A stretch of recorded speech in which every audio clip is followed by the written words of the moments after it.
Well, Thailand has committed to accepting 100,000 refugees from Myanmar. Well, let's talk to human rights lawyer Pavani Nagaraja Bhat about what the implications are. Thailand has been welcoming refugees from Myanmar for many years now, and this has exacerbated, especially after the February 2021 coup. At this point, there have been intense clashes going on in the bordering areas between Mysore, which is Tak province, and Myanmar in a township in Myawaddy. Because of which there has been a massive influx of refugees in Thailand who are fleeing persecution and airstrikes on a very regular basis. So how many is Thailand willing to take in, and does it have the capacity to take in these refugees? According to the Thailand foreign minister's statement a week back, they are willing to take 100,000 refugees right now, which is a very good move. But I'm not sure that there can be a cap to how many people you can receive, especially when people are fleeing because of fear for their lives. Whether Thailand is ready to accept all of these refugees and host them is a different question. We have been working on issues relating to refugees in Thailand for over 10 years now at Fortify Rights. We have been speaking to refugees and documented their experience staying in Thailand. And as although they do feel safe in a general way, there are many human rights violations against them. For instance, they're not able to access healthcare as easily. They're not able to get legal identity documents, especially if they have come in through informal means. And these do affect their standard of living and just a very basic quality of life. So what processes does Thailand have in place to deal with this influx of refugees? So Thailand also, in terms of like the legal framework, Thailand has adopted or introduced the national screening mechanism, which is supposed to protect refugees and grant them rights and identify refugees as such. And we at Fortify Rights have been working alongside other authorities like the National Human Rights Commission to make some of these laws more in compliance with international standards.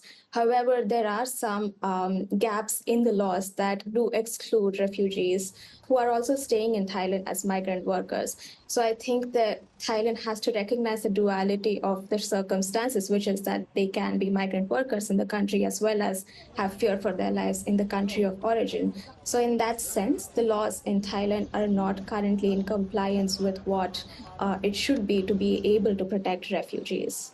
And in addition to this, although Thailand is not a signatory to the 1951 Refugee Convention, in a year back, Thailand also passed a law, an anti-torture law that prohibits pushback of refugees. Although it is unclear what kind of penalties will be imposed on any authorities that are still continuing the practice of pushing back refugees to the place of origin where people may be persecuted. Thailand can start implementing this law at this point to ensure that the refugees are protected fully. How long will it take Thailand to get up to speed to be able to accommodate this many refugees? We can't say that for sure, but we should hope that Thailand has prepared more now because, as you know, that it has been 3 years since the coup, and since the coup has happened in Myanmar, very regularly there is an influx of refugees through the borders.